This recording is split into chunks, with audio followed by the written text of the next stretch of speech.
Boa noite, gente.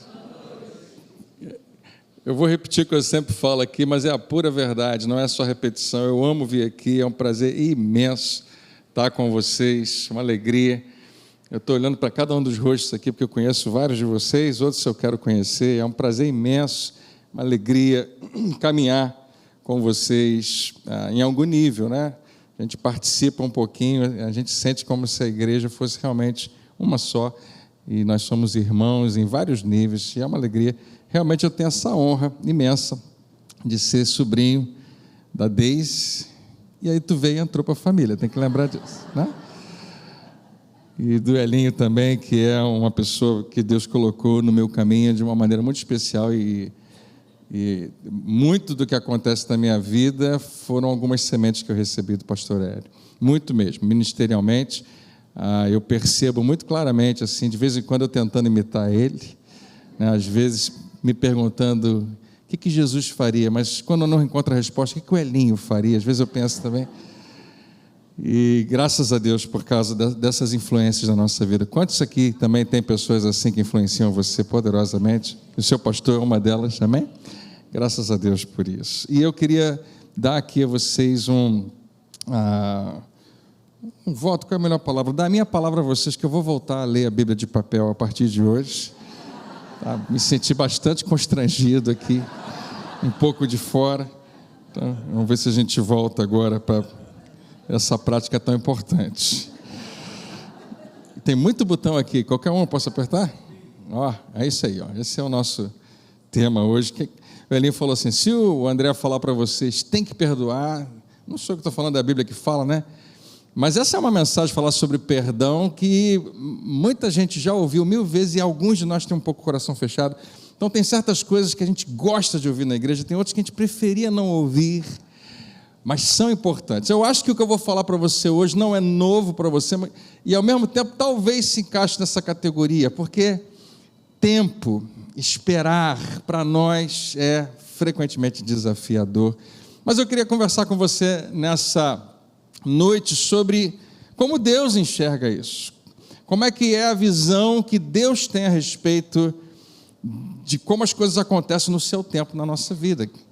Se você pudesse escolher agora, que é aquilo que você queria muito que acontecesse, você está num momento de indefinição da sua vida, e eu pudesse dizer para você, olha, você pode escolher fazer a coisa no teu tempo ou deixar Deus fazer no tempo dele, o que você ia optar? Você está na igreja, eu sei que você vai falar no tempo de Deus, pastor, glória a Deus, aleluia, só no tempo de Deus. Mas a verdade é que todo dia há uma tentação muito forte dentro de nós de tomar decisões para que as coisas aconteçam no nosso tempo. Então, nessa noite, pela graça de Deus, eu queria convidar você a olhar um pouquinho mais a sua vida por cima, a olhar como Deus está olhando, saber que existem processos na nossa vida e descobrir como nós devemos e podemos nos comportar no tempo de espera. Amém? Não se engane, todo mundo vai passar pelo teste ou já passou pelo teste do tempo. E você, e como eu, já deve ter sido reprovado algumas vezes. Mas pela graça de Deus nós seremos aprovados no final, em nome de Jesus. Amém? Vamos orar? Pai, nós somos totalmente dependentes de Ti. E nós queremos revelar isso com o nosso coração realmente aberto nessa noite. É tão bom, Senhor, estar nesse ambiente. Nós louvamos o Teu nome com sinceridade no nosso espírito. Teu Espírito tem liberdade, faz coisas tremendas que a gente ainda nem percebeu, mas já está acontecendo nesse lugar. Nós ofertamos com alegria e nesse momento nós queremos ofertar a nossa atenção e reverência à Tua palavra, à Tua voz. Nada é maior para nós e nada pode ser do que a Tua palavra. Que nós possamos nos render, valorizar, antes de ouvir já dizer sim, Senhor, porque é o Senhor que está falando conosco. Nada de mim, tudo de Ti, recebe toda a glória em nome de Jesus, que todos digam amém. Amém. Fala para quem está do seu lado, Deus quer falar contigo hoje. Se liga nele. Amém? Antigamente eu falava bastante na igreja, uma coisa que eu descobri com o tempo que ninguém gosta de fazer, esse negócio de fala com o seu irmão, né? Raramente alguém gosta de fazer isso. Eu não vou nem perguntar quantos gostam, porque vou deixar você numa situação constrangedora. Mas, de um tempo para cá, eu fui melhorando, estou fazendo bem menos. Mas no final desse encontro, eu queria convidar você que quiser, que você que desejar, falar algumas coisas e profetizar e abençoar quem está perto de você. Então dá uma olhada para quem está do seu lado, assim, ao seu redor, vê se só tem gente boa. Se tiver alguém chato, você ignora nesse momento. Está todo mundo bonito? Eu queria que você olhasse para essas pessoas e escolhesse 7 na sua cabeça. Número bíblico. Não precisa contar, nem apontar para a pessoa, porque ninguém vai gostar de ser a sua segunda opção, né? Só pensa e depois a gente conversa sobre isso. Mas eu queria que você, se você desejar, abençoasse alguém. Vou aproveitar e tomar logo essa água aqui. Vamos falar sobre espera, tempo de espera. E como eu disse para você, para a maioria das pessoas, não é apenas tratar desse assunto, mas viver isso em geral é muito doloroso. Ninguém gosta de esperar. Nunca ninguém gostou de esperar, seja o que for, né? Mas de um tempo para cá, a nossa sociedade evoluiu por causa de tecnologia e um monte de outras coisas que aconteceram, a uma sociedade absurdamente imediatista. Quase tudo a gente tem na mão rápido hoje. Antigamente você sentava com um grupo de amigos e alguém perguntava uma pergunta difícil. O que você acha disso, aquilo outro? Foi assim que aconteceu e ninguém sabia responder. Agora todo mundo tem um negócio na mão, que é um aparelho, né, que é o smartphone, e a resposta vem imediatamente. Você resolve quase todas as questões hoje rápido. Se você está com fome, você tem hoje várias maneiras de se alimentar, não propriamente, mas pelo menos se alimenta rápido. E quase tudo na nossa vida, cada vez se torna mais rápido. Por quê? Porque existe uma sede, dentro de você e dentro de mim, resolutiva. Nós queremos que as coisas se resolvam.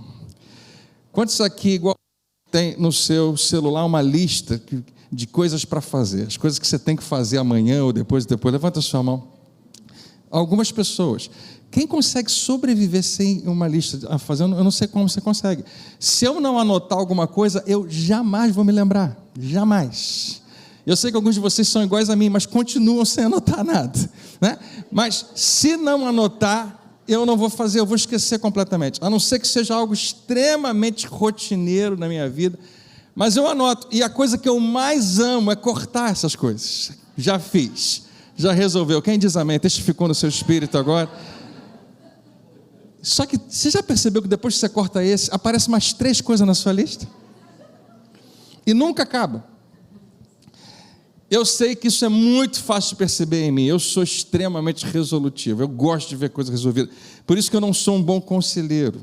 Estava conversando com o pastor Hélio vindo para cá sobre os 5 ministérios, né? Existem homens e mulheres que têm uma unção de Deus fantástica no ministério pastoral de atender as pessoas, sentar com elas, ouvi-las.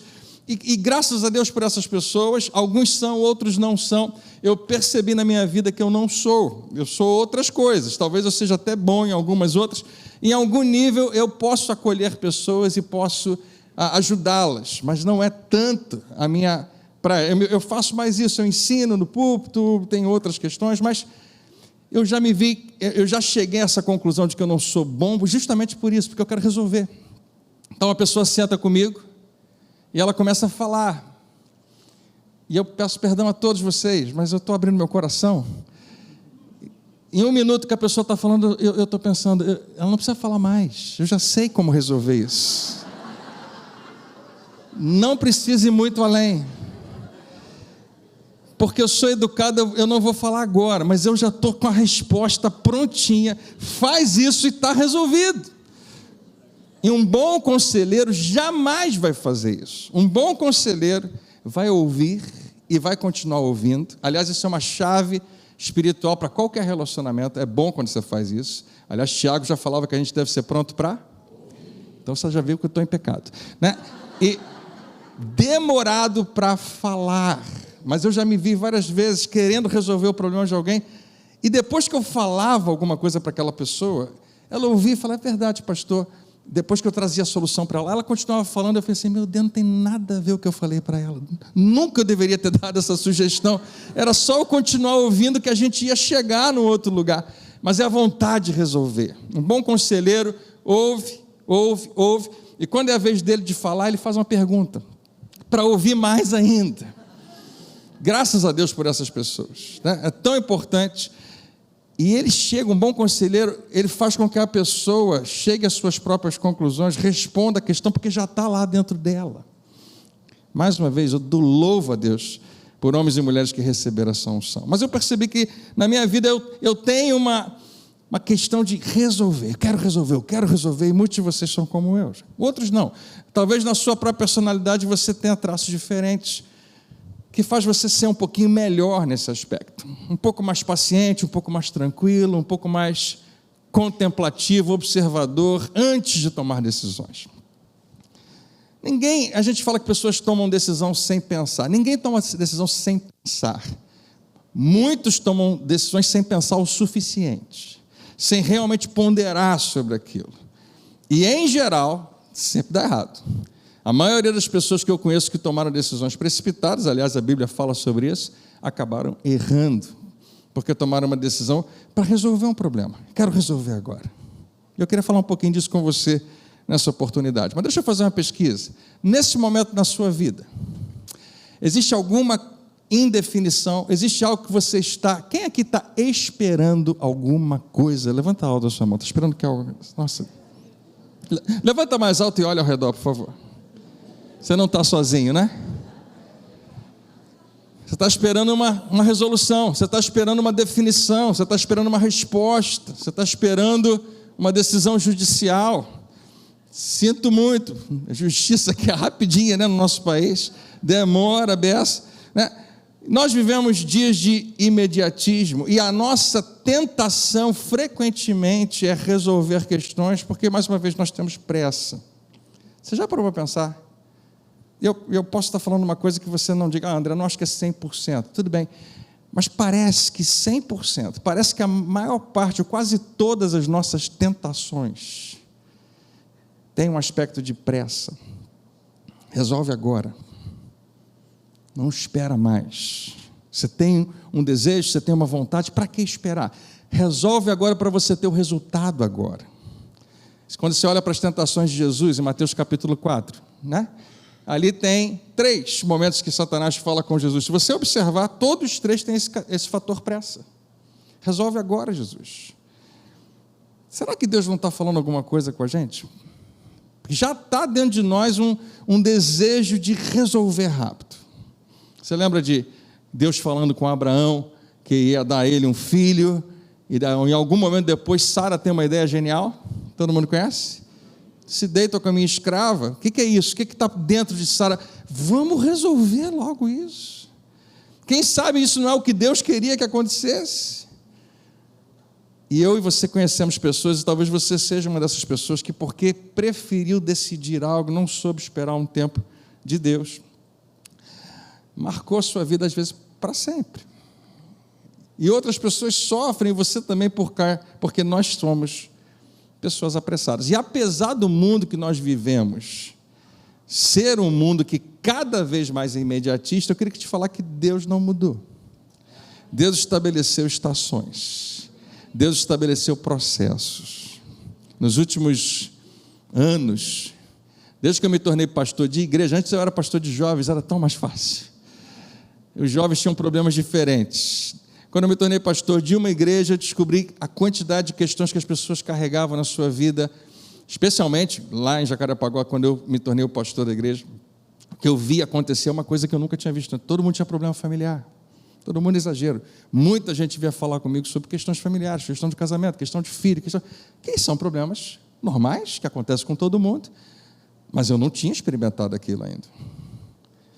E demorou um tempo para eu descobrir uma coisa: não dá para resolver nenhum desses problemas rápido, porque ninguém criou aquele problema rápido. O problema veio como um resultado, como um reflexo de todo um processo, de muitas sementes que foram plantadas. Então, para sair dele, não pense que vai ser amanhã, a gente tem que trabalhar em cima. A gente vai fazer bastante coisa, você tem que se esforçar, tem que esperar, tem que ter paciência, mas se você souber, e eu vou usar um palavrão aqui agora, esperar, Se você souber, você vai colher um fruto maravilhoso.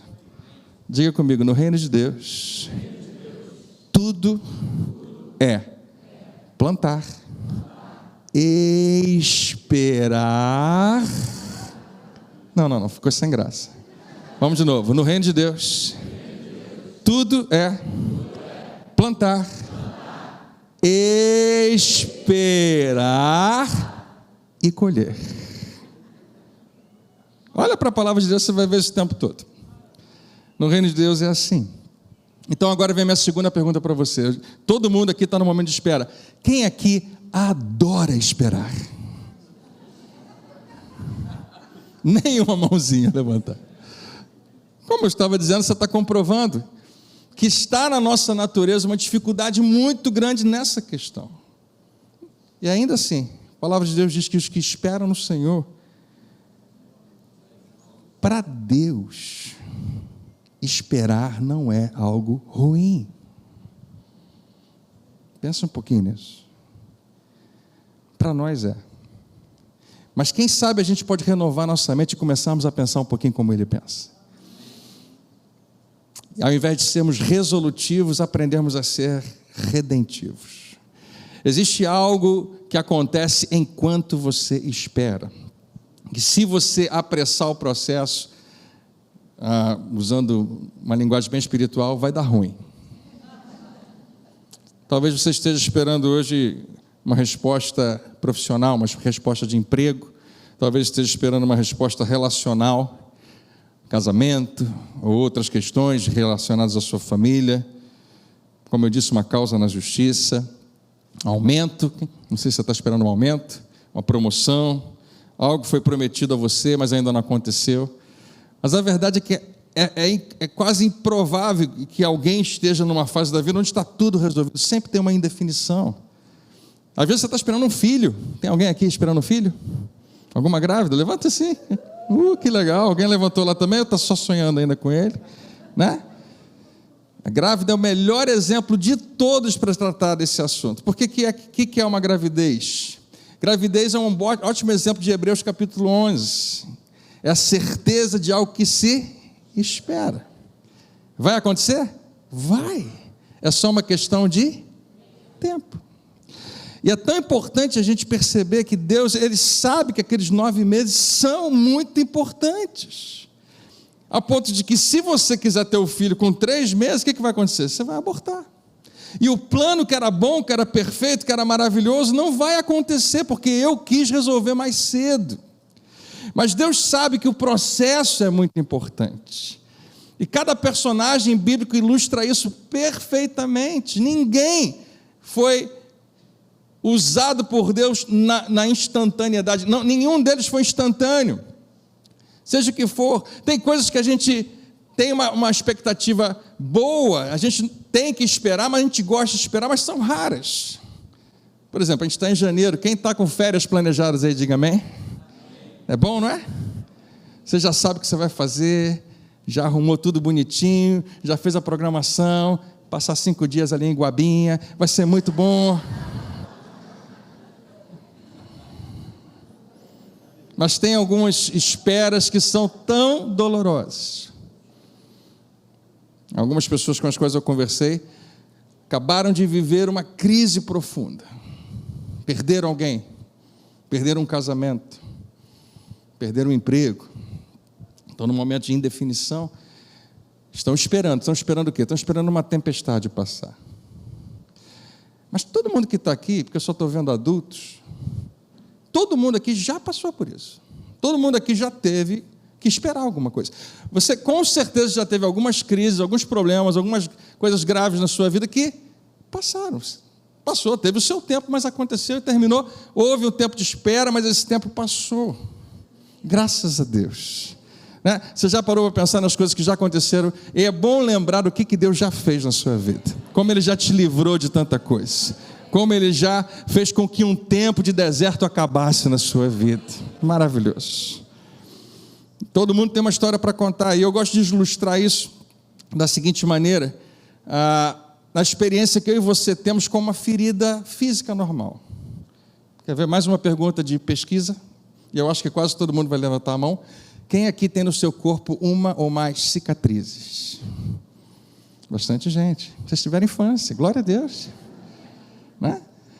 Quem não tem cicatriz, você pensa, por quê? Né? Eu tenho algumas. Na minha perna, uma delas, agora não lembro qual é, eu acho que é a direita. Eu tinha que lembrar, né? Eu estou de calça. Eu tenho na mesma perna 2 lugares com 4 pontos. Eu conheço a história de cada uma dessas cicatrizes. E se eu perguntar para você, você não sabe contar a história da sua ferida? Tem uma história, né? Eu tenho no joelho 4 pontos no joelho, não, na perna, 4 pontos. Que a culpa, você não vai adivinhar de quem é, culpa de Coca-Cola. Coca-Cola faz mal às vezes. De 80, às vezes. De 1980 até 1996, eu morei aqui na Tijuca, na rua Andrade Neves. Depois que eu me casei com a minha lindíssima, tem que aproveitar, né? Esposa, que não é só a Deise, não, a minha também é. A gente foi morar ali bem pertinho. E eu lembro, na minha infância, ainda, quando eu era garoto, minha mãe pediu para eu comprar Coca-Cola. Naquela época era só garrafa de vidro. Subindo a José e Gino, o pacote mal feito pelo cara lá da padaria, sei lá o que foi, de papel, rasgou. E a Coca caiu no chão. E Coca-Cola era ouro para a gente. Eu falei, não acredito que eu estou perdendo tudo isso. A gente tomava uma vez por semana aquilo. E um vidro, um caco veio na minha perna, deu aquela lanhada. Não sabia pelo que eu chorava exatamente. Mas fui para casa. Mãe, aconteceu um acidente. Ela olhou para minha perna e falei, filho, vai ter que dar ponto. Eu, que isso? Que doideira é essa? Que loucura é essa? Tive que dar ponto, 4 pontos. Outra vez, mais cedo, eu acho, mais novo, os primeiros pontos que eu levei foi uma queda de bicicleta num sítio do meu primo, do meu tio, que eu morria de medo de cachorro. Na minha infância inteira eu tinha medo de cachorro, sonhava, pesadelo toda noite com cachorro. Alguém diz amém? Sou só eu, né? E era o tempo todo isso. Um cachorro resolveu perseguir a gente andando de bicicleta, estrada de chão. E por que cachorro persegue bicicleta ou carro? Ninguém sabe explicar. Eu lembro de uma história que me contaram, uma história dentro da história, que um cachorro vinha correndo sempre do lado de um carro, assim, como se quisesse fazer alguma coisa, e é um carro. O cachorro não ia fazer nada. Um dia o cara resolveu fazer um negócio, e uma dos parafusos que segurava a roda, ele prendeu um pano. E o cachorro, enquanto o carro estava andando em alta velocidade, conseguiu morder aquele pano. E a única coisa que você ouve depois foi... Nenhum animal morreu nessa história, mas o cachorro aprendeu uma lição ali. Não faz sentido nenhum perseguir um carro. Aquele cachorro, o outro lá, estava perseguindo a minha bicicleta e eu, com medo, derrapei, caí, a bicicleta em algum lugar feriu. Eu lembro de cada uma das histórias. Eu lembro de uma que ficou aqui, que eu não levei ponto, mas a cicatriz está lá. Subi em cima de uma porta do meu prédio, uma porta de metal, porque eu joguei, sem querer, caiu um imã, eu estava brincando com ele, e um amigo, também não era bom amigo, mas ele me levantou, e ele me deixou cair depois que eu já tinha pego o imã, e rasguei na maçaneta da porta. Eu fiz você sentir uma dorzinha agora comigo, obrigado. E aí, não precisou levar ponto, mas a cicatriz está lá, e cada cicatriz que você tem, você conta a história. E não é legal saber que, embora um dia isso foi uma ferida, hoje você carrega com você não apenas a história de uma ferida, porque tudo isso que eu tenho no corpo agora é só história. Não dói mais.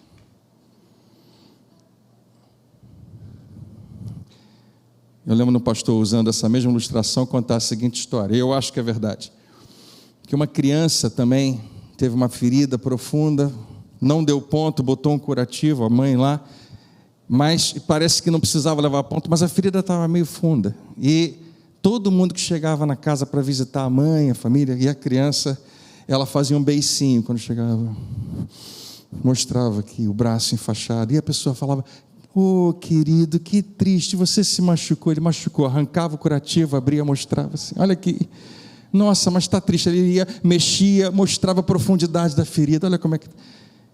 E aí depois a mãe fala, filho, não pode fazer isso, botava curativo depois, vinha uma outra visita, fazia tudo de novo, adorava mostrar sua ferida para todo mundo. E existem pessoas que não são tão crianças assim, mas se comportam dessa maneira.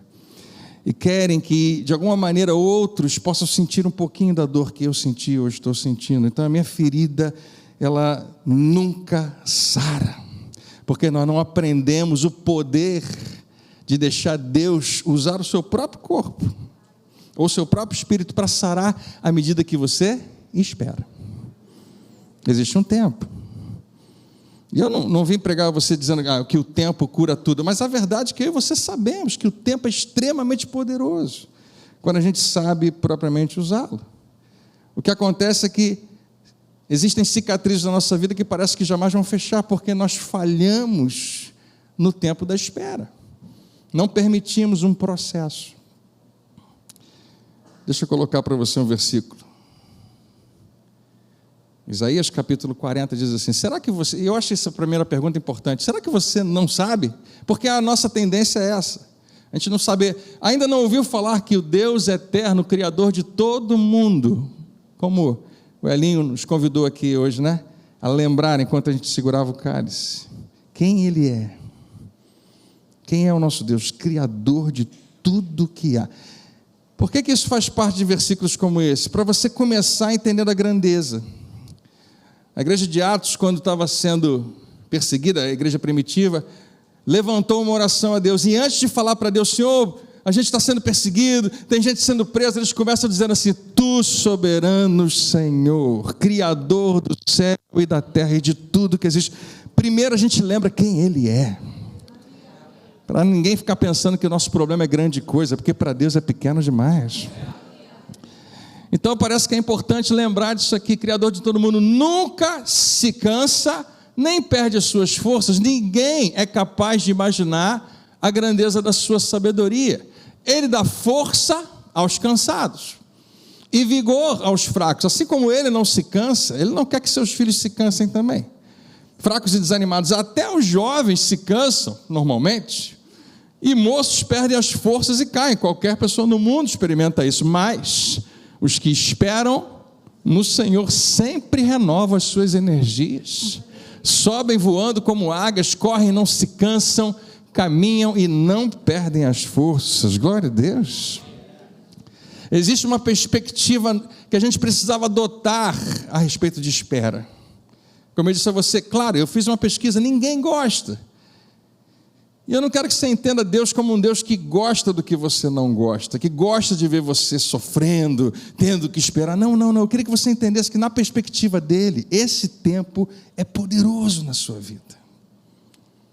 E basta você olhar para os personagens bíblicos. Eu não vou falar de todos, anotei vários, mas eu queria lembrar de um especificamente, Abraão, onde Deus faz uma promessa e demora um pouquinho para aquela promessa se cumprir. Quanto tempo? 25 anos. Se você está pensando, André, você está profetizando isso para mim? Não estou, fica tranquilo. Eu não sei qual é o tempo de espera para cada um de nós, mas por que teve que ser 25 anos? Pelo mesmo motivo que uma gravidez precisa ser 9 meses.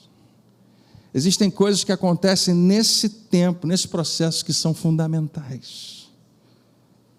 Se Deus quisesse só dar a Abraão um filho, 9 meses funcionava, mas não queria formar apenas um filho, Deus queria formar um pai em Abraão. Existiam algumas coisas que tinham que acontecer na história desse homem que estava aprendendo quem Deus era, e para se tornar pai como ele precisou ser, e até hoje é famoso por esse nome, no mundo inteiro, as 3 maiores religiões que existem têm Abraão como um pai importante. Deus queria formar nele, e você não faz isso em uma semana, você não faz isso em 9 meses, Deus sabe que precisa 25 anos. Deus sabe melhor do que você o tempo. Deus sabe o que funciona e o que não funciona. E é tão bom quando a gente se rende a Ele. Noé tem uma história, 120 anos. José recebe um sonho de Deus, 10, 13 anos depois que esse sonho se cumpre. E no meio de tudo acontece tudo para dizer para ele que o sonho não vai se cumprir. E eu queria lembrar você uma coisa importante, que se você levar isso para casa pode ser muito poderoso. Quando você lê a história de José, um aspecto que salta é que José poderia viver o tempo todo desconfiado daquele sonho, desconfiado de Deus, porque nada parecia que estava acontecendo para corroborar, para confirmar que aquele sonho. José, se fosse eu ou você, pensaria, será que isso é de Deus mesmo? Porque está tudo dando errado. E de vez em quando começa a dar certo, dá errado de novo. Pior coisa que pode acontecer, as pessoas que deveriam me amar e me proteger, me vendem como um escravo. E agora eu sou propriedade de outra pessoa. E tudo que podia dar errado, é errado. Mas de repente esse senhor, Potifar, começa a gostar de mim, me coloca numa posição melhor.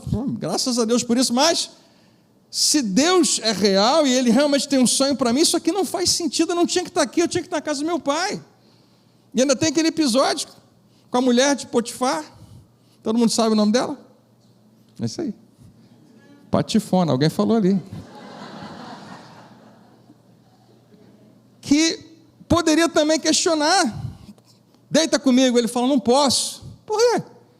Porque você sabe por que eu não posso. O seu marido, ele me deu tudo aqui na sua casa, mas claro que ele não me deu você, e eu estaria pecando contra ele, e até aí ela entende, mas ele poderia dizer, e também ele fala, estaria pecando contra o meu Deus, e ela, peraí, o teu Deus? Aquele mesmo que permitiu tudo que está acontecendo com você, permitiu que você fosse vendido pelos seus irmãos, tratado como escravo, e daqui a pouco preso que ele vai ser? Não parece que faz sentido, mas José, a sua história de vida inteira é marcada por essa ideia. Ele vive, e eu queria te convidar a fazer o mesmo, não é fácil, vive como alguém que acredita que Deus está com ele, mesmo quando parece que Deus não está. Deixa eu repetir para você, José viveu uma vida como alguém que acreditava que Deus estava com ele, mesmo quando parecia, e o tempo todo parecia que Deus não estava. Eu pergunto a você, hoje você conhece o final da história, Deus estava ou não estava com ele? O tempo todo. Diga comigo, o tempo todo. É o tempo de Deus, não é o nosso tempo. Moisés tem uma história dividida em 40 anos, 3 vezes. Tudo é um tempo de treinamento, tudo é um tempo de espera, tudo é um tempo que Deus está formando algo. Davi é ungido por Samuel na sua casa. Você vai ser rei. Ele não chega no dia seguinte, bate na porta do palácio e fala, agora é comigo. Não. Processo longo, demorado, doloroso, até que, e Davi é perfeito em não usurpar com todas as oportunidades que ele teve. Ele não vai se posicionar no lugar de um homem que Deus colocou naquele lugar, mesmo que ele faça que esse homem seja completamente distante do propósito de Deus. O apóstolo Paulo recebe uma visão, recebe uma direção, mas anos se passam até que ele possa realmente cumprir. E eu poderia contar a história de vários de vocês aqui também, com histórias parecidas, que ouviram algo de Deus, que receberam algo de Deus, mas as coisas não acontecem assim, existe um processo. Esperar faz parte da experiência de vida cristã, porque esperar é onde a fé se torna realmente necessária. Pensa bem, pensa aqui comigo, um Deus de gratificação imediata, que dá a você imediatamente aquilo que você quer, não requer fé nenhuma. Mas é na espera, e é no silêncio, que a fé realmente se desenvolve. É nos 3 dias, entre um homem que perdeu o seu sangue todo numa cruz, e uma ressurreição, onde a agonia toma conta, onde o silêncio toma conta, é que nós aprendemos que a presença do silêncio não significa a ausência de Deus. É por isso que o desafio de espera realmente é permitir, enquanto eu espero, a fé faça o seu trabalho, confiando que do outro lado desse período de silêncio, eu terei uma fé mais profunda e mais viva. Eu fui dar uma olhada nessa expressão esperar no hebraico, uma das traduções no hebraico, que a gente, em português tem um monte de coisa que a gente pode botar aqui, significa entrelaçado. Esperar significa estar igual uma corda, com vários fios, entrelaçado. E um pastor sugeriu que é como se fosse estar amarrado a outra pessoa. Quem aqui já brincou alguma gincana daquela da corrida de 3 pernas? Né? Quando alguém amarra uma perna de você na da outra pessoa e agora você tem que sincronizar o teu tempo com ela. Quando você espera em Deus, você está amarrado nele. Você está entrelaçado nele. Você percebe quando ele pausa. Você percebe quando ele anda. Você percebe quando ele corre. E você segue o ritmo dele. Esperar não significa estar passivo. Significa estar atento, alerta ao que Deus está fazendo. Amém? É o apóstolo Paulo? Não. A gente não sabe, mas talvez tenha sido, porque é o escritor aos Hebreus que define fé da seguinte maneira: olha, fé é a certeza daquilo que esperamos. E você pode traduzir como você quiser, mas algumas pessoas acham que se esperar tem a ver com desejar. Eu acho que não é. Esperar tem a ver apenas com isso, esperar. É uma questão de tempo. Você está esperando, igual a mulher grávida está esperando o filho. Vai aparecer, vai acontecer. Mas tem que esperar. E a prova das coisas que não vemos. Agora, olha essa mesma passagem na nova Bíblia Viva. Talvez você já tenha lido isso antes. O que é a fé? A fé é a certeza de que olha que legal, o que nós esperamos está nos aguardando. Você pode ler comigo? Vamos lá em cima, 1, 2, 3 e... Que é a fé? A fé é a certeza de que o que nós esperamos está nos aguardando. E a prova de que existem coisas que não podemos ver adiante de nós. Fé significa que daqui a pouco você vai ver, você vai esbarrar com aquilo que você está esperando, porque aquilo está aguardando você. Eu queria convidar você nessa noite a absorver a visão que Deus tem. Deus está olhando a sua vida por cima, Ele sabe o processo. Eu sempre lembro dessa ideia. Antigamente, quando não tinha GPS, quando você não tinha como saber exatamente o melhor caminho, ainda existe até hoje. Você está num trânsito, e tem coisa pior. Quando eu penso em indefinição, eu penso no trânsito. Você parado no trânsito, tudo parado, e tem um caminhão bem alto na sua frente. Quem tem agonia só de pensar nisso? Porque estar parado no trânsito já é uma coisa terrível. Não saber o que está na frente é pior. Eu não sei, né? Esse carro é muito alto, né? E você não consegue. Hoje eu dirijo um carro mais alto, ele me traz um pouco mais de qualidade de vida. Eu consigo enxergar um pouquinho melhor as coisas, me traz uma certa paz. Mas antigamente não, eu tinha um Corsa, bem pequenininho, né? E ele ficava atrás no caminhão, e aí eu tinha que ligar o rádio, e Deus me salvava através de um homem chamado repórter aéreo. Não sei se você lembra disso. Esse cara, ele estava num helicóptero lá em cima, vendo tudo por cima. Eu estou aqui, vendo nada. Ele está vendo por cima, e ele poderia me dizer: olha, você vai enfrentar mais até o ponto tal que houve um problema ali no entrocamento, um acidente, seja o que for, uma blitz. Depois que você passar, você vai seguir livre. Legal. Agora eu sei. Nós temos uma sede de saber as coisas. O Espírito Santo em você, ele quer que você saiba, filho, mesmo sem saber, eu estou vendo tudo por cima. Eu sei o final desde o início. Eu sei que você tem que passar por esse processo, mas não faz nenhuma curva, fica firme aqui, porque daqui a pouco vai passar. Talvez Deus tenha me chamado aqui para falar para alguns de vocês: vai passar, daqui a pouco vai passar. Eu queria que você recebesse em nome de Jesus. Eu queria terminar só convidando você a uma postura em relação ao tempo de espera. Quase todo mundo levantou a mão. E eu queria muito te dizer: a tua resposta está chegando, amanhã, não sei. Não sei quanto tempo você vai esperar. Se é mais um dia, um ano, 25? Não sei. Nós queremos definição, mas deixa eu te falar, Deus, Ele trabalha no meio disso tudo. Você conhece um versículo, não é tão conhecido assim, mas ele diz assim: em todas essas coisas, porém, somos... ele, pensando bem conhecido. Em todas essas coisas, porém, somos mais que vencedores. Você crê nesse versículo? Mas você sabia que tem uma palavra nele que frequentemente você ignora? É a primeira palavra. Em. Não é antes nem depois, é no meio. É enquanto você está ali, que você já é mais que vencedor. Nós temos essa garantia de que enquanto a coisa está entre o plantio e a colheita, nessa grande espera que está no meio, nós já somos mais que vencedores. Nós podemos ter uma postura de vencedor. Deus sabe que se você souber esperar e não quiser adiantar o processo, não tomar decisões precipitadas, meu Deus, se eu fosse citar para você a quantidade de vezes que eu decidi por conta própria, porque eu tive pressa, não era um livro que eu escrevi uma coleção, vários volumes. Eu acho que você também. Nós precisamos saber que se Deus tem um plano e um propósito para a nossa vida, vai se cumprir. O pastor Hélio, que sempre citava esse versículo, eu gosto dele. Isaías: quando te desviares para a esquerda ou para a direita, ouvirás uma voz atrás de ti dizendo: esse é o caminho, andai por ele. O Espírito Santo não vai deixar de falar com você.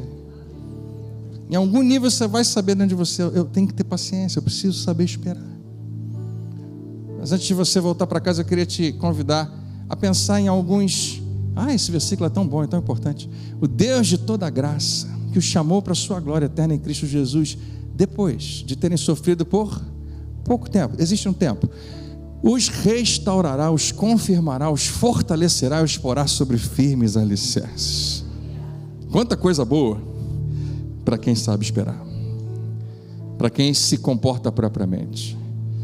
Algum tempo atrás Deus me deu essa inspiração e eu pensei em alguns lembretes que, se você colocar no seu coração, e eu acredito que se você fizer isso diariamente, pode fortalecer você enquanto você espera. E aqui vão eles. Primeiro lembrete que eu queria que você guardasse: você é amado por Deus sempre. No meio do que você está vivendo agora, você não pode esquecer disso. Você não pode esquecer. Alguns dias atrás, eu tive uma tarde muito legal com a minha família, eu e a Rafa, Davi e a Rebeca, antes de fechar o ano, né? Antes de terminar o ano, nós sentamos nós quatro. Eu tenho 2 filhos já mais jovens, Davi está com 23, a Rebeca está com 19. E a Rafa teve uma ideia muito legal da gente conversar um pouco sobre expectativas, sobre planos, sobre ideias, o que a gente queria para 24, do que a gente era grato. E minha filha falou: olha, eu tenho aprendido e tenho guardado no meu coração de que aconteça o que acontecer, Deus me ama. E quando ela falou isso, fiquei super orgulhoso como pai. Fiquei mexido por dentro. E no final eu falei para ela: filha, e eu falei para o meu filho também, se vocês simplesmente guardarem isso, eu acredito nisso de todo o meu coração, tá? Eu falo para você, como eu acho que Deus poderia falar para você: filho, filha, se você realmente crer e confiar de que Deus te ama de modo incondicional e eterno, você se torna invencível. Eu tenho isso muito firmado dentro de mim, eu tenho repetido bastante essa frase. Eu creio que a maior revelação que Deus quer que a gente tenha é essa. Qualquer outra coisa vem depois. Essa é a primeira de todas. Se você guardar isso no seu espírito. E eu continuei falando para ela como pai e mãe, eu falei: eu e sua mãe queremos que vocês saibam que nós queremos fortalecer essa ideia, e quem sabe nós podemos ser instrumentos de Deus para revelar isso na vida de vocês, porque nós decidimos também que aconteça o que acontecer, filha, nós vamos amar você para sempre, não importa. E qualquer um que tem filho sabe do que eu estou falando. Seu filho pode fazer um monte de coisa que você não aprova, mas o seu amor nunca sai do lugar, está sempre lá na mesma posição. Por que a gente, e eu sou mais um, tá? Por que a gente tem dificuldade? Eu prego todo domingo: Deus ama você, e Ele ama você incondicionalmente. Nós falamos isso aqui hoje. Você já é dele. Por que eu tenho dificuldade às vezes de acreditar? Porque eu olho para mim mesmo no espelho e nem sempre gosto do que eu estou vendo. Eu olho para os meus comportamentos, para os meus pensamentos, para as minhas práticas, para os hábitos errados que eu tenho e várias outras coisas. E eu falo: bom, eu não me amo tanto assim. Como é que pode Deus me amar desse jeito? Não é que eu verbalizo isso, mas lá parece que tem uma mancha no meio de tudo que eu estou vendo, dizendo: por quê? E é tão interessante. Imagina por um segundo que Deus me desse agora um dom, que não é um dom de discernimento, não, é um dom de previsão de futuro. Imagina que Deus me deu a capacidade de saber tudo o que vai acontecer na sua vida, de hoje até o último dia da sua vida. E eu soubesse tudo que você vai fazer de certo, e eu soubesse tudo que você vai fazer de errado. E eu soubesse que no dia chutando aqui, 23 de junho de 2050, você vai estar vivo lá em nome de Jesus. Você vai fazer algo tão terrível, tão grave, que vai ferir a sua vida, ferir as pessoas que você ama, e é muito sério, você nunca deveria ter feito isso. E vários outros momentos de fraqueza sua e de erros seu, que você tem, isso é normal, eu também. No final do culto você vem falar comigo: André, que palavra boa, abençoe. Meu irmão, não fala comigo não. Que isso, André? Que houve? Eu nem conheço tão bem você assim, você precisa me tratar desse jeito. O que eu fiz? Não, você não fez nada, você vai fazer. Eu sei o que você vai fazer. Deus me revelou. Deus está me mostrando que vai acontecer uma coisa e você não poderia jamais fazer isso. Você vai ferir gravemente pessoas que você ama e amam você, se importam com você. Sua decisão é péssima. Mas eu não fiz nada. Você está me julgando por algo que vai acontecer, é porque eu sei que vai acontecer. Embora para a gente isso não faça sentido, eu prometo a vocês que Deus não me deu esse dom, fique tranquilo. Mas Deus não sabe. Deus não sabe tudo que vai acontecer na sua vida. Se Ele te ama hoje, você pode ter confiança que Ele vai te amar eternamente, já sabendo de toda a sua história. Então, se você colocar isso no seu coração, eu creio que não é apenas algo para se decorar, mas é importante também lembrar que você pode estar firmado nessa verdade. Eu creio que você se torna invencível. Eu gosto muito desse. Para você lembrar todos os dias, é importante. Pode abrir os teus olhos. Eu sobrevivi a 100% dos meus piores dias. Se eu fizer você lembrar aqui, você vai lembrar de muita coisa que já aconteceu na sua vida, que tentou acabar com você, que podia ter sido o final da sua história, que podia ser o final do seu casamento, que podia ser o final do seu ministério, que você colocou em jogo coisas muito grandes, mas você sobreviveu e você está aqui hoje, e Deus continua tendo um plano para você, Ele continua desenhando um projeto na sua vida, porque você sobreviveu. Mesmo aqueles piores dias não conseguiram vencer você, não conseguiram destruir você. Será que Deus não está querendo dizer para você que tem muita coisa pela frente? Terceiro lembrete: eu não sou definido pelo meu passado. E isso serve para alguns ou para muitos de nós. Para alguns talvez nem tanto. Eu não sei se você usa essa expressão: meu passado me condena. Alguma coisa que aconteceu na sua história que algumas pessoas sabem, ou muita gente sabe, ou ninguém sabe, mas você se condena por ele. A Bíblia, aquela de papel que eu tenho que começar a ler. Quantos têm uma Bíblia? Diga amém. Amém. Você sabia que um percentual imenso das escrituras que Deus inspirou para nos darem vida foram escritos especificamente por 3 homens que no passado deles foram assassinos? Moisés, Davi, Paulo. Um percentual imenso das verdades divinas que nos trazem vida foram escritas por homens e algumas mulheres e várias outras pessoas que participaram da história, cheio de falhas, cheios de fraquezas, com um currículo bem complicado, alguns dessa gravidade.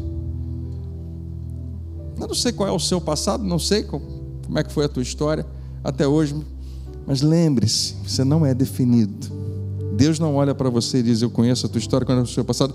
Ele pode até dizer isso: eu conheço tudo, sim, eu estava lá, eu participei com você, eu estava envolvido, mas eu quero te dizer que eu tenho um futuro para você. Não fique morando e habitando a vida inteira no seu passado e perca o seu presente e perca o seu futuro. Número 4, pequenos passos também contam como progresso. Eu gostei que o pastor Hélio hoje profetizou sobre essa igreja, que os passos vão ser largos, em nome de Jesus. Mas os passos que você deu até hoje, sejam eles largos ou pequenos, não foram à toa. Deus está fazendo você avançar um dia de cada vez. Mesmo que seja pequeno, ou você acredite que foi pequeno, continua crendo. Deus me deu mais uma oportunidade. Eu creio que em 2024 você vai avançar bastante. Mas seja o que foi que trouxe você até aqui, não desiste. Que você pensa: ai meu Deus, eu avancei tão pouco. Mas você avançou.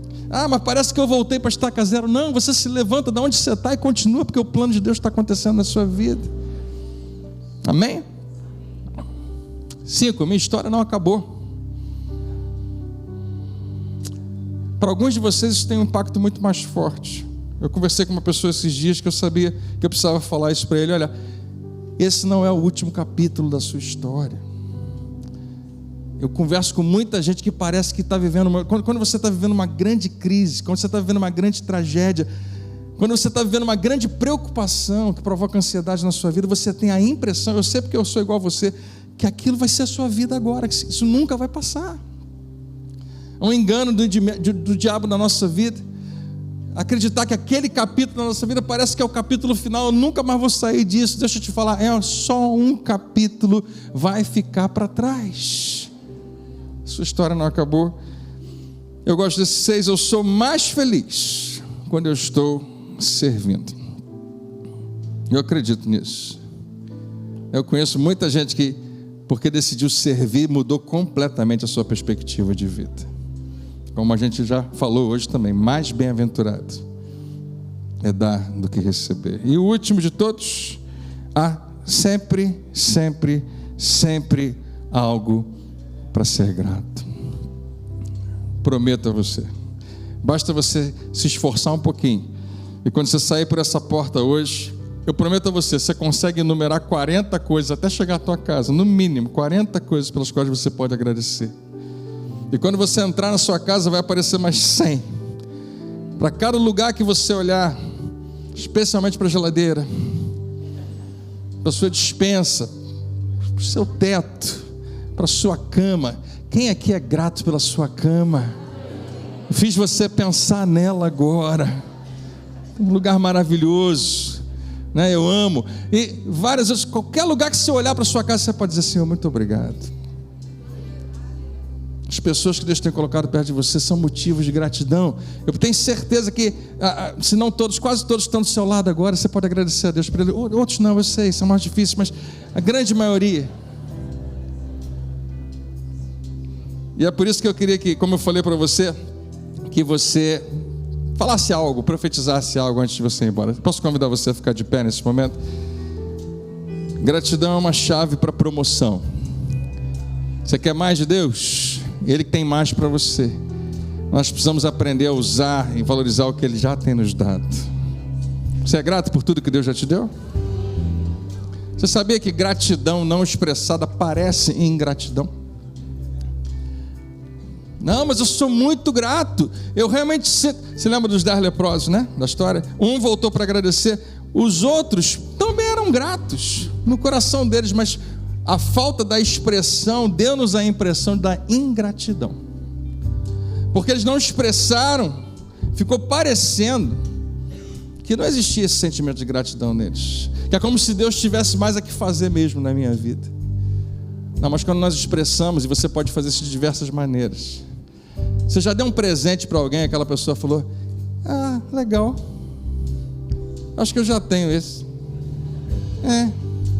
Você ficou cheio de vontade de dar outro presente para essa pessoa? Agora você já deu um presente para alguém, essa pessoa falou: uau, era tudo que eu estava precisando. Tem algumas pessoas que eu presenteei com, por exemplo, uma camisa. Eu vi essa pessoa usando várias vezes a camisa. O que ela está dizendo para mim? Eu gostei desse presente. Você não fica com vontade de dar mais presente para essa pessoa? Se isso está em você, imagina em Deus. Será que você não recebeu essa herança genética do seu Pai Celestial e esse desejo de abençoar mais aqueles que valorizam aquilo que você tem dado a eles? Todo dia a dia dizer: Senhor, muito obrigado. Eu falei para você que eu queria convidar você a ser uma bênção. Você pensou nas 7 pessoas?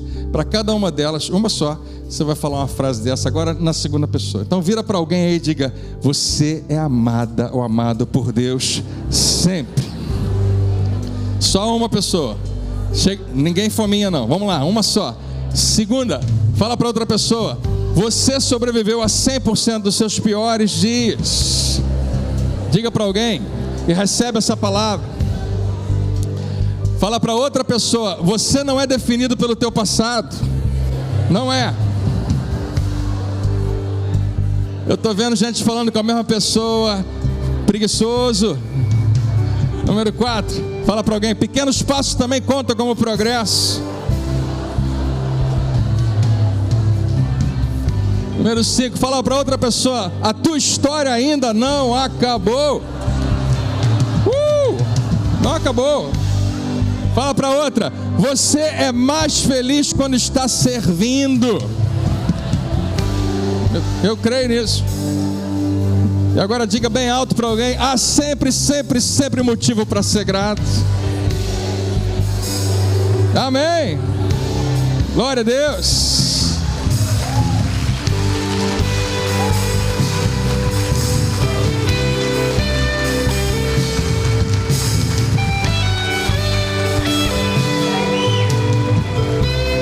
Tem uma música aí? Aclame ao Senhor. Eu queria cantar. Tem uma que eu acho que eu aprendi aqui, então vocês devem saber tocar, que é Eu Vou Construir. Legal?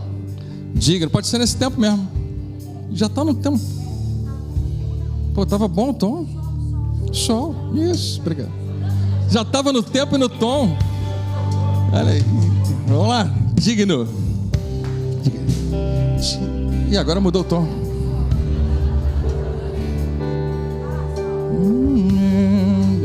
Digno dessa canção, só tu és, Senhor. Essa é uma música de entrega a Ele, você pode fazer. Digno da minha louvor, só tu és, minha vida. Digno da minha vida, tu és, Senhor, por eu sou teu.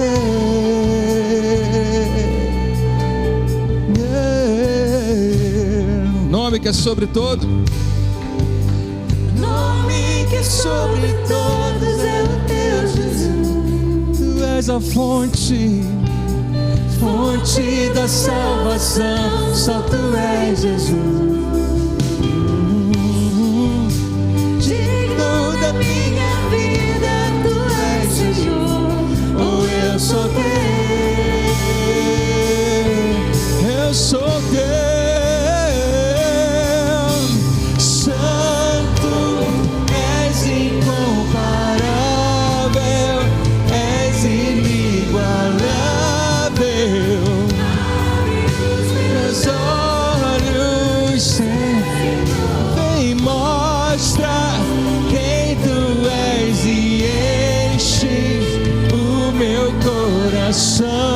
Do amor que faz mudar.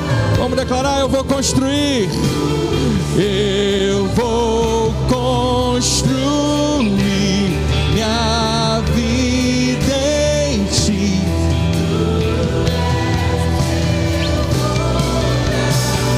Eu vou confiar somente em ti. Senhor, não vou ser abalado.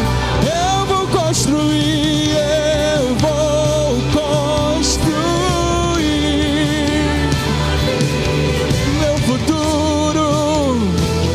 Tu és, Senhor, eu espero em ti. Eu vou confiar somente em ti. Não vou ser abalado. Santo és incomparável. Tu és. Abre os meus olhos, Senhor. Mostra quem tu és e enche o meu coração, que faz mudar o mundo. Santo és incomparável. Tu és, Senhor. Tu és. Abre os meus olhos, Senhor, e mostra quem tu és e enche o meu coração do amor que faz mudar o mundo.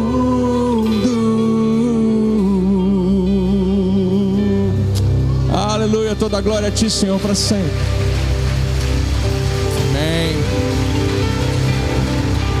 Tu és santo, santo. entronizado dos louvores, Jesus. Posso orar por você? Pai, em nome de Jesus, o Senhor nos fez, o Senhor é o nosso Criador, o Senhor nos comprou com o sangue precioso, nós somos teus. O Senhor nos conhece, sabe a nossa estrutura. E na nossa humanidade nós temos dificuldades com as indefinições. Nós precisamos aprender a esperar, a saber como esperar, a entender processo, a entender o tempo das coisas. Senhor, eu oro para que aqui na Academia da Fé, homens e mulheres maduros possam repensar, meu Pai, e não tomarem decisões sem a direção do Teu Espírito, sem conseguirem pesar propriamente com base na Tua sabedoria, para que a gente não precise abortar um plano tão perfeito que o Senhor tem para nós. Nós estamos começando esse ano, que esse ano, meu Pai, seja cheio de bênçãos. Mas nós vamos declarar que a nossa confiança, a nossa esperança está firmada em Ti, Senhor, em nenhum outro lugar. Abre os olhos do nosso coração para percebermos o tamanho do que o Senhor já nos deu. E ao invés de decidirmos por uma gratificação imediata, possamos esperar o melhor que Deus tem para nós. Eu oro para que, se pessoas estavam prestes a tomar decisões nesses dias, que Teu Espírito nos ajude a ponderar e tomar próprias decisões apropriadas e adequadas segundo a Tua vontade. Obrigado. Enquanto nós esperamos, o Senhor está conosco. Os que esperam no Senhor são renovados. E é isso que eu creio que está acontecendo. Nós Te louvamos, Te agradecemos em nome de Jesus. Amém. Eu vi que vocês, amém, a Ele toda a glória. Se você vai aplaudir, dê o seu melhor. Amém. Glória a Deus. Eu vi que vocês tiraram fotos dos slides aqui com os lembretes. Mas se você quiser, eu fiz esse negócio, como é que chama? Papel de parede do celular, igual o meu aqui, tá vendo? Se você quiser, nesse QR Code, o meu querido amigo Dirceu conseguiu fazer que esses arquivos estivessem à sua disposição, tá? Tem as 7 lembretes. Quem sabe você vai ser lembrado melhor, né? Todo dia que você olhar para o seu celular aí, para alguns deles. É bom, serve aqui. Eu gosto muito dessa frase. Isso aí.